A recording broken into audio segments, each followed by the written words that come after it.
ఢిల్లీ ఎర్రకోట సమీపంలో జరిగిన దాడి ఘటనలో ఎన్ఐఏ దర్యాప్తు చాలా స్పీడ్గా కొనసాగుతుంది.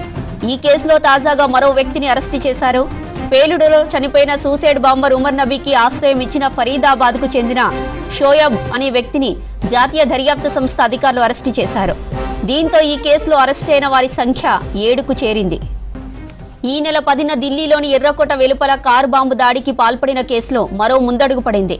ఈ ఘటనలో కీలకంగా ఉన్న సూసైడ్ బాంబర్ డాక్టర్ ఉమర్ ఉన్ నబీకి ఆశ్రయం కల్పించిన హర్యానాలోని ఫరీదాబాద్కు చెందిన షోయబ్ను తాజాగా ఎన్ఐఏ అధికారులు అరెస్టు చేశారు. షోయబ్ సూసైడ్ బాంబర్ ఉమర్ నబీకి 10 రోజుల పాటు ఆశ్రయం ఇవ్వడమే కాకుండా ఎర్రకోట వద్ద ఉగ్రదాడికి ముందు పేలుడు పదార్థాలను కూడా సరఫరా చేసినట్లు తెలిపారు ఎన్ఐఏ అధికారులు. పోలీసుల అదుపులో ఉన్న అనుమానితుల్లో ఒకడైన డాక్టర్ ముజమ్మిల్ షకీల్ ఇచ్చిన సమాచారంతో షోయబ్ను అరెస్టు చేసినట్లు తెలుస్తోంది.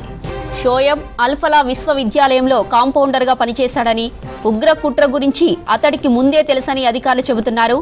ఐఈడీ బాంబుల తయారీకి వాడే పేలుడు పదార్థాలను నిందితులు షోయబ్ ఇంటిలోనే నిల్వ చేసినట్లు గుర్తించామన్నారు అధికారులు. జమ్మూ కశ్మీర్ పోలీసులు గతంలో ఛేదించిన వైట్ కాలర్ టెర్రర్ మాడ్యూల్లో భాగమని విచారణలో తేలింది. అలాగే ఈ కేసులో షోయబ్ పాత్ర ఉగ్రవాది ఉమర్కు బస కల్పించడం వరకు మాత్రమే పరిమితం కాలేదని తెలిసింది. ఢిల్లీ ఎర్రకోట సమీపంలో జరిగిన దాడి ఘటనలో ఎన్ఐఏ దర్యాప్తు చాలా స్పీడ్గా కొనసాగుతుంది. ఈ కేసులో తాజాగా మరో వ్యక్తిని అరెస్టు చేశారు.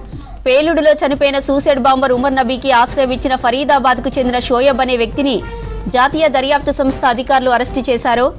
దీంతో ఈ కేసులో అరెస్టు అయిన వారి సంఖ్య 7కు చేరింది.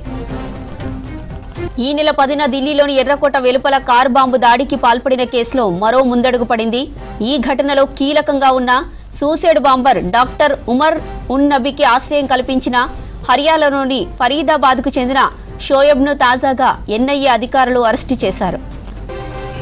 షోయబ్ సూసైడ్ బాంబర్ ఉమర్ నబీకి 10 రోజుల పాటు ఆశ్రయం ఇవ్వడమే కాకుండా ఎర్రకోట వద్ద ఉగ్రదాడికి ముందు పేలుడు పదార్థాలను కూడా సరఫరా చేసినట్లు తెలిపారు ఎన్ఐఏ అధికారులు.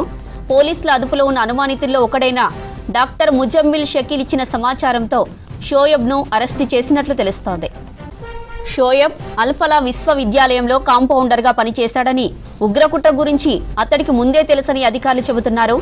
ఐఈడీ బాంబుల తయారీకి వాడే పేలుడు పదార్థాలను నిందితులు షోయబ్ ఇంటిలోనే నిల్వ చేసినట్లు గుర్తించామన్నారు అధికారులు.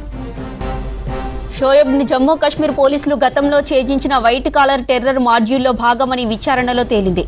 అలాగే ఈ కేసులో షోయబ్ పాత్ర ఉగ్రవాది ఉమర్కు బస కల్పించడం వరకు మాత్రమే పరిమితం కాలేదని తేలింది.